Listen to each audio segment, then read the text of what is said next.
धेनु द्विज पावई, नगर गांव पुर आग लगावई। उन स्थानों पर आग लगा दो जहां पर ये सारे क्रियाएं होती हैं। संगीत दृश्य वो उन स्थानों पर आग लगा दो। अब जैसा आदेश मिला वैसा ही कार्य प्रारंभ हो गया। सारे देवता इत्यादि सब भगवान भोलेनाथ के पास पहुंचे, कहा प्रभु अब हमसे कष्ट सहन नहीं हो रहा नाथ। भगवान ने सबको आश्वासन प्रदान किया, कहा चिंता मत करो, भगवान का अवतार होगा, अवश्य होगा। और समय भी था, उसका चौथा बेटा हुआ, हिरण्यकश्यप का चौथा बेटा हुआ, उसका नाम हुआ प्रहलाद। आहलाद, संहलाद, अनुराग और प्रहलाद, ये चार बेटे हुए। और ये जो प्रहलाद जी हैं ये बड़े ही धर्मात्मा हो गए। धर्मात्मा क्यों हो गए?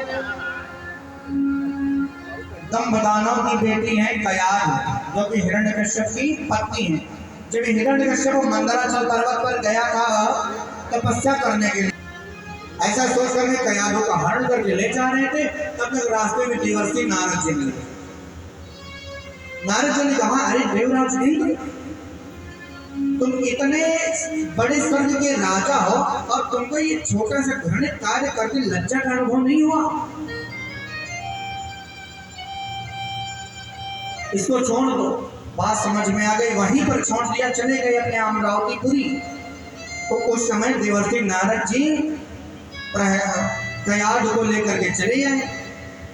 अब तो नित्य ही सुंदर सुंदर पाठ सुनाते, कथा सुनाते, भजनामृत सुनाते, भजन कराते, कीर्तन कराते, और धीरे धीरे उसका प्रभाव जो है गर्भस्थ शिशु पर पड़ने लगा।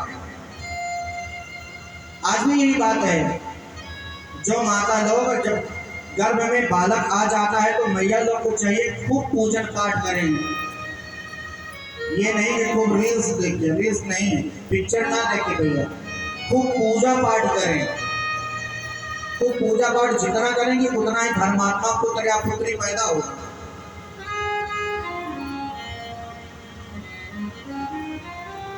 तो इसका प्रभाव ऐसा हुआ कि ये जो प्रहलाद है ये बड़े ही धर्मात्मा हो गए। जब वो हिरण्यकश्यप को तपस्या पूर्ण करके वापस आया तो अपनी पत्नी कयाद को लेकर के वापस आया। समय के साथ प्रहलाद का जन्म हुआ। छोटा बेटा है, बड़ा स्नेह करता है हिरण्यकश्यप। धीरे धीरे प्रहलाद थोड़े से बड़े हो गए। अब तो चंडामर्क के पास भेज दिया, दैत्योचित शिक्षा ग्रहण करने के लिए संडा और आमर्क के पास भेज दिया। कहने लगे कि ऐसा है कि इनको दैत्योचित शिक्षा देना, भगवान का भजन न करने पाए। बोले ठीक है, बढ़िया शिक्षा प्रारंभ हो गई।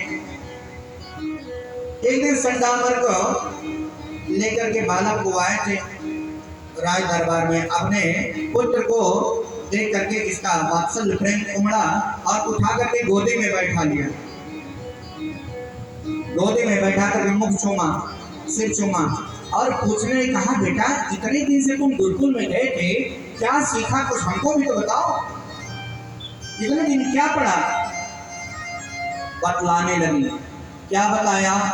श्रवणम कीर्तनम विष्णु स्मरणम पद सेवनम अर्चनम वंदनम दास्यम सख्यम आत्मनिवेदनम। नवधा भक्ति के बारे में बताने लगे। और जैसे ही नवधा भक्ति के बारे में बताया वैसे ही अपने पुत्र प्रहलाद को उठा करके भूमि में पटक दिया, तलवार निकाल लिया। कहा, संडामर्क तुम्हारी खैर नहीं, मैं तुम्हारा वध कर दूंगा। मैंने तुमको कहा था कि दैत्य वाली शिक्षा इसको देना, ये तुमने क्या पढ़ा दिया? तो नवधा भक्ति के बारे में बता रहा। संडामर्क कांप गए। कहा, प्रभु न मत प्रणीतम न पर प्रणीतम स्वतो बदैत से नवेंद्र शस्त्रो नैसरे विकीयम मतिरसराजन्यसमन्यम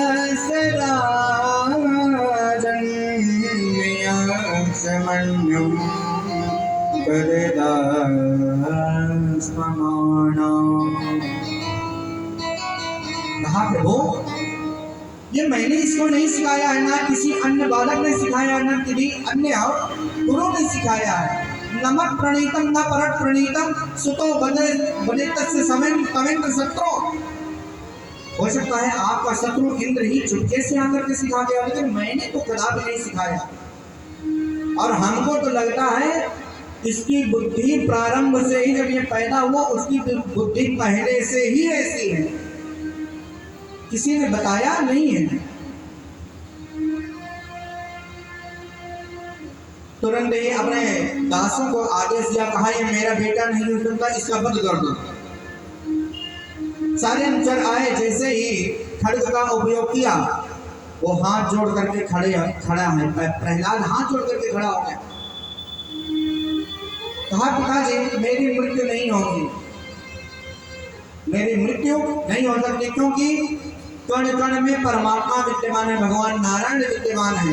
और जब तक भगवान की कृपा नहीं है, जब तक भगवान नहीं चाहेंगे, तब तक मेरी मृत्यु होने वाली नहीं है।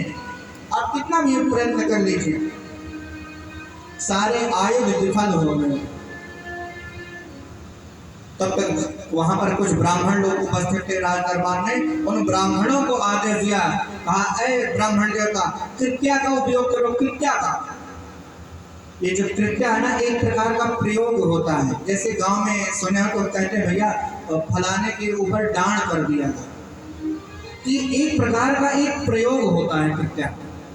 उन्होंने कहा कृत्या का उपयोग करो, तो कृत्या का ये उपयोग होता है भैया कि अगर सामने वाला अगर नहीं मर पाया, अगर नहीं मरा, किसी कारण से बच गया, तो जिसने उपयोग किया है वो निश्चित रूप से मारा जाएगा। वो बचने वाला नहीं है, वो जरूर मारा जाएगा। पुरोहितों को आदेश दिया, कहा कृत्या का उपयोग करो, लेकिन यह बचना नहीं चाहिए, नहीं तो क्या सोचेंगे कि अरे अपने बेटे को तो सुधार नहीं पाए, चले थे समाज सुधारने। पुरोहितों को जैसा आदेश मिला वैसा ही कार्य संपन्न किया, कृत्या का उपयोग कर दिया।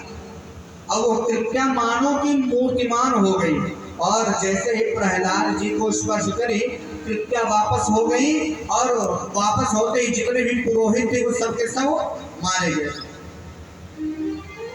प्रहलाद जी चुपचाप खड़े हैं, हाथ जोड़ करके भगवान नारायण से निवेदन किया है। कहा प्रभु यदि हमने मन वचन वाणी और कर्म के द्वारा आप ही का स्मरण किया, आप ही का गुणगान किया है, तो जितने भी ये ब्राह्मण देवता हैं ये सब के सब जीवित हो जाए ना, इसमें इनकी कोई गलती नहीं है। ये तो पिताजी का आदेश है, जैसा उन्होंने आदेश दिया इनका पालन करना कर्तव्य है।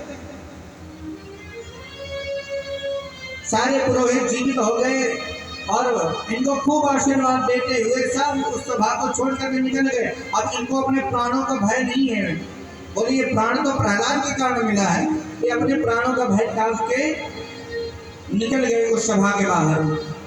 और हाथ जोड़ करके इधर प्रहलाद जी कहने लगे, कहा पिताजी न में मृत्यु शंका, न में जाति भेदा, न में मृत्यु शंका, न में जाति भेदा, पिता नहीं वो मेरे माता न जन्मा, पिता नहीं वो मेरे माता न जन्मा, न बंधुर कनीश्रम वशेष, न बंधुर कनीश्रम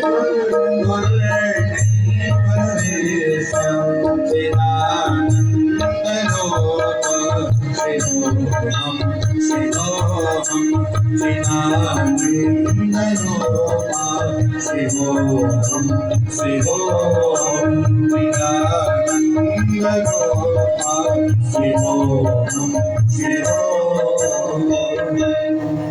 कहा पिताजी मेरी मृत्यु नहीं होने वाली है, आप कितना भी प्रयत्न कर लीजिए, जब तक परमात्मा नहीं चाहेंगे तब तक आप मेरी मृत्यु नहीं करवा सकते हैं। पुनः जब मृत्यु नहीं हुई तो संडामर्ग को कहा अब की बार पुनः ले जाओ और अब की बार इनको फिर से दैत्योचित शिक्षा देना। बोले ठीक है। वहां से उस समय प्रहलाद को लेकर के चले आए। आज जब प्रहलाद जी पहुंचे तो अन्य जो अन्य बालक थे गुरुकुल में सबको एकत्रित किया और स्वयं अकेले आकर के एक स्थान पर खड़े हुए। सबको एकत्रित कर दिया, उनके सामने अकेले खड़े हो गए, सबको उपदेश करने लगे। कहा भैया यदि आवागमन से मुक्ति चाहते हो सब लोग तो केवल भगवान नाम का संकीर्तन करिए, उसी से आवागमन से मुक्ति मिल जाएगी। सारे बालकों को भी उपदेश देने लगे वही। अब सारे बालक बड़े मगन के साथ सुन रहे थे। बतलाया, कहा हे मित्र, सुखस्य दुःखस्य न कोऽपि दाता परो ददाति त्रिगुबुद्धिरेषा अहंकारो निति वृथाभिमाना स्वाधर्म सूत्रो प्रतिकूलिलोका। परमात्मा के अतिरिक्त इस संसार में कोई भी एक क्षण के लिए ना तो सुख देने वाला है ना दुख देने वाला है। यदि सुख चाहते हो, भगवान की कृपा हो जाए तो केवल भगवान नाम का संकीर्तन करिए। सारे जितने भी मित्र इत्यादि थे वो सब भगवान नारायण का स्मरण करने लगे। श्रीमन नारायण नारायण नारायण, श्रीमन नारायण नारायण नारायण, श्रीमन नारायण नारायण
भगवान नाम का संकीर्तन सारे ग्वाल वाले चाहे सब सखा लोग सब करने लगे।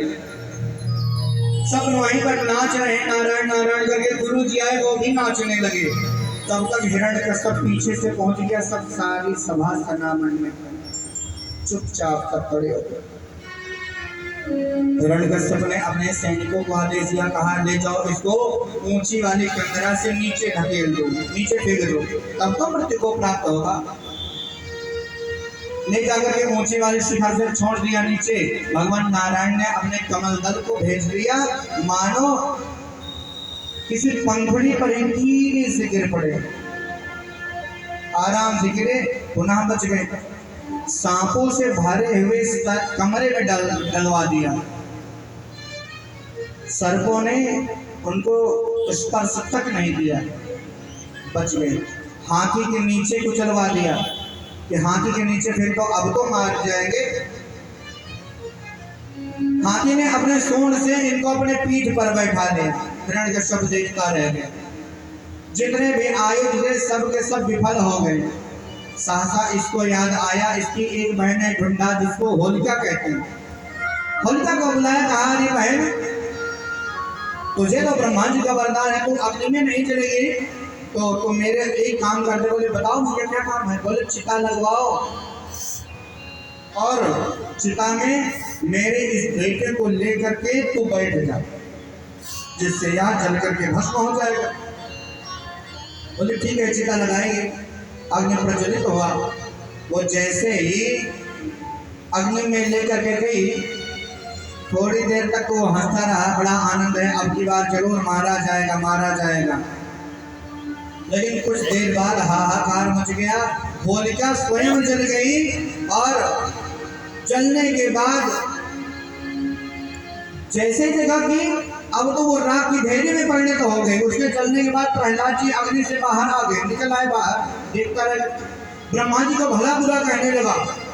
अरे ब्रह्म देवता तुमने तो आशीर्वाद दिया था ये अग्नि में नहीं जलेगी। हमने ये थोड़ी आशीर्वाद दिया कि भगवान के भक्त को जलाने का प्रयत्न करेंगे तभी बच गए। भगवान के भक्त को जो सताते हैं तो उनको कुछ नहीं करना पड़ता भैया, भगवान स्वयं आ जाते हैं दंड देने के लिए। भगवान स्वयं चल करके आ जाते हैं किसी न किसी माध्यम से। अब तो मदिरा पान करके बड़ी तेजी के साथ अपने खड्ग को निकाला और प्रहलाद की ओर भागा। कहा रे दुष्ट, तू तो कहता है कि तेरा भगवान कण कण में विद्यमान है, तो मुझे क्यों नहीं दिखाई पड़ रहा? क्या तेरा भगवान कण कण में है? बोले हाँ पिताजी बिल्कुल कण कण में है। बोले अच्छा, क्वासो ये दिशा सर्वत्र, अगर वो सर्वत्र है, एक कण में विद्यमान है, स्तंभे का सन दृश्यते, तो मुझे स्तंभे में क्यों नहीं दिखाई दे रहा? कहा पिताजी आप इतने अहंकारी हो, अहंकार का चश्मा आपने लगाया है, तो आपको परमात्मा नहीं दिखाई पड़ेगी।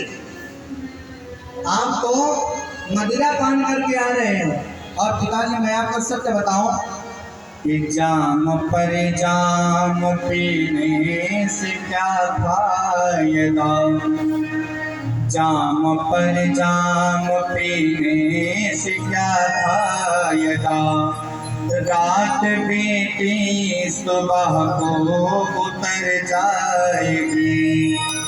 और बताया जाम पी लो अगर तुम हरि नाम का, जाम पी लो अगर तुम हरि नाम का, तेरी सारी उमरिया समर जाएगी, तेरी सारी उमरिया समर जाएगी।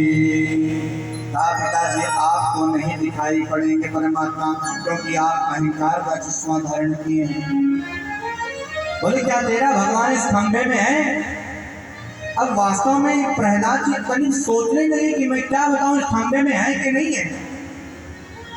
आपको बतावें कि प्रभु उस खंभे में नहीं थे, लेकिन भगवान आज प्रहलाद जी ने कह दिया, कहा हाँ पिताजी हैं खंभे में। तो अपने भक्त को सत्य करने के लिए भगवान जल्दी से भागते हुए आए, खंभे में बस गए। जैसे कहा तेरा भगवान इस खंभे में, बोले हाँ पिताजी है। स्तंभम कदाकाति बलम स्वमुष्टिना, एक ही मुक्के में उस खंभे को विदीर्ण कर दिया। और जैसे ही वो खंभा गिरा, उसमें से भगवान नरसिंह का अवतार हो गया। बोले नरसिंह भगवान की। ऐसी भयावह आकृति को भगवान के स्वरूप को देख करके वो भय से कांपने लगा, भय से कांपने लगा, बड़ी तेजी से भागा। भगवान ने अपना एक पांव तनिक और आगे बढ़ाया और एक ही झटके में उसको पकड़ लिया और पकड़ करके ले गए, दहलीज पर बैठ गए, दहलीज पर बैठ गए। कहा अरे दुष्ट हिरण्यकश्यप, तुमने जितने भी वरदान मांगे थे वो सब पूर्ण हो गए। मैं ना तो मनुष्य हूँ और ना ही पशु हूँ, मैं आधा मनुष्य आधा पशु हूँ। तेरी मृत्यु ना तो अस्त्र से होगी ना तो शस्त्र से होगी। इस समय ना दिन है ना रात्रि है, इस समय सायंकाल की बेला है। इतना कहते कहते एक ही झटके में उसके पेट में अपने तीव्र नखों को डाला और उसके आंतों को ही बाहर निकाल दिया। हिरण्यकश्यप मारा गया। बोले नरसिंह भगवान की।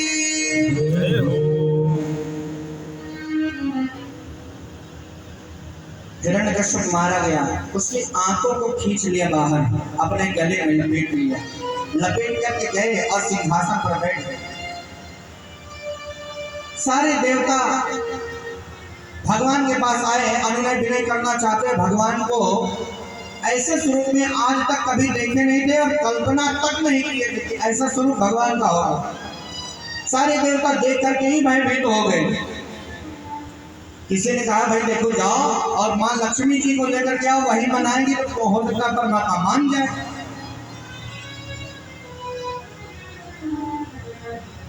लक्ष्मी जी को बुलाया गया। लक्ष्मी जी देखते ऐसे स्वरूप का दर्शन करते, कहा भैया मेरे बस की बात नहीं है। वो वापस चली गई, कहा मेरे बस की बात नहीं है इनको मनाना।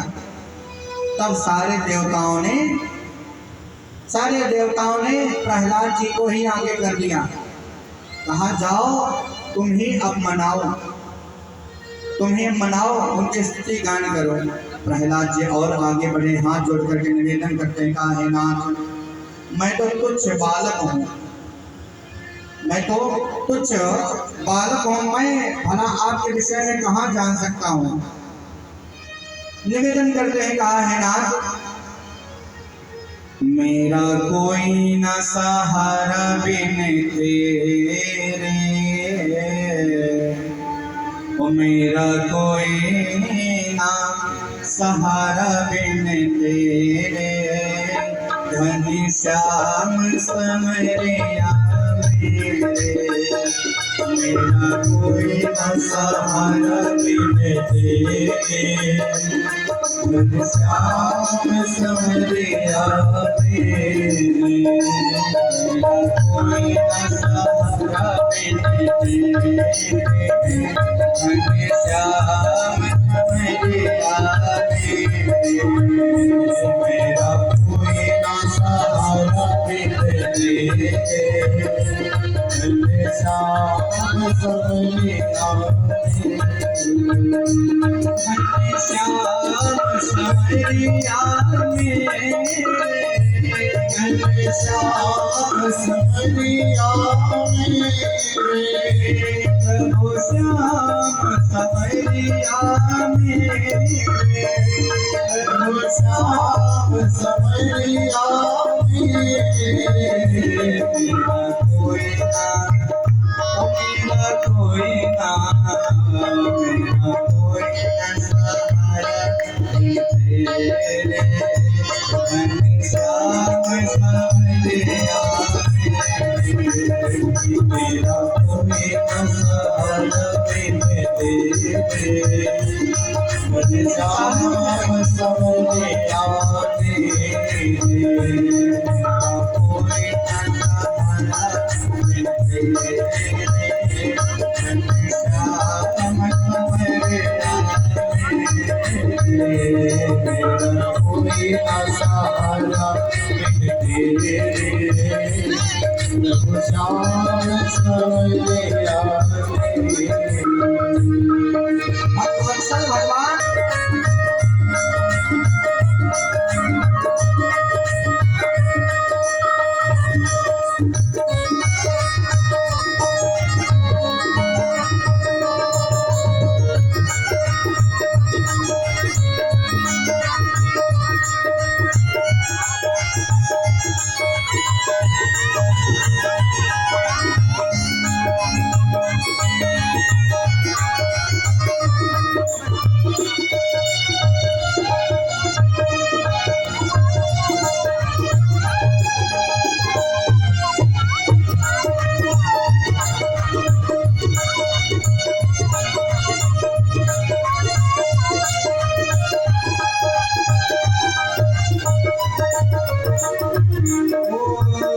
तेरे बिना मेरा कौन यहाँ,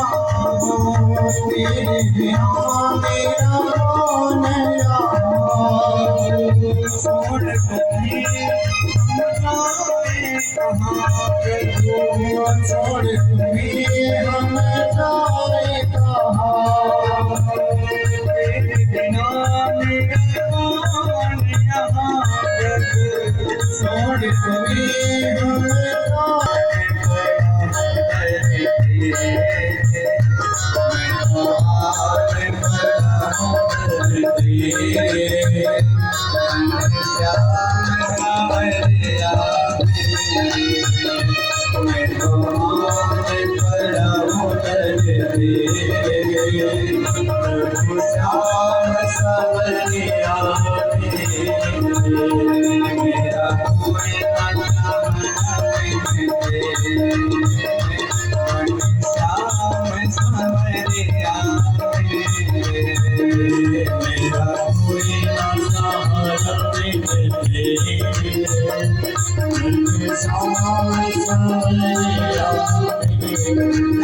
सरकार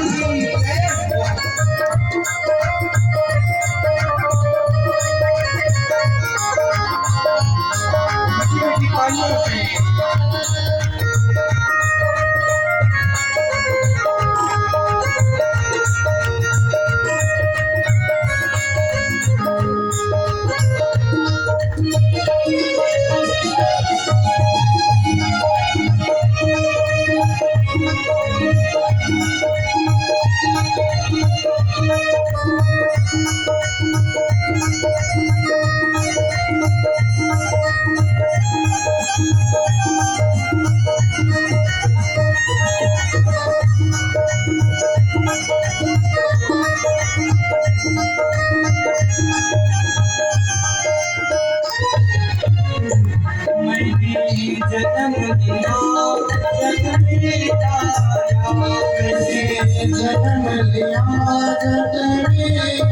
जन्म लिया जग में आया, जन्म लिया जग में आया, जन्म लिया जग में आया,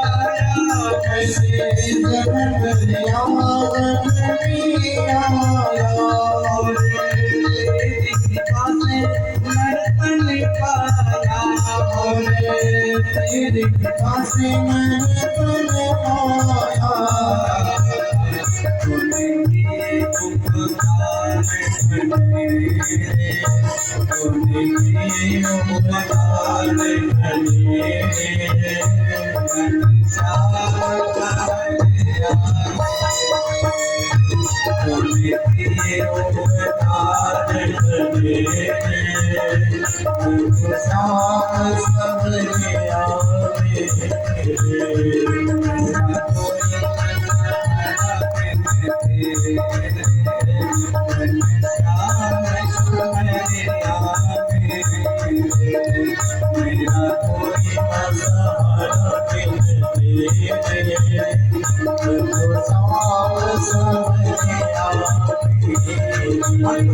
भगवान की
अंतिम में बड़ा सुंदर भाव है।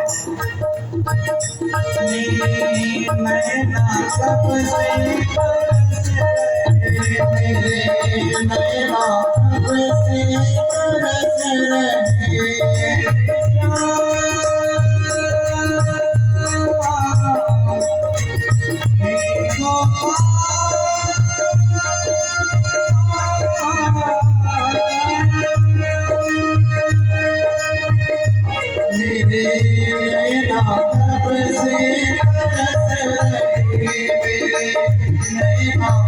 से बरस रहे और सावन भादों बरस रहे और सावन भादों बरस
बड़ा सुंदर भाव दिया।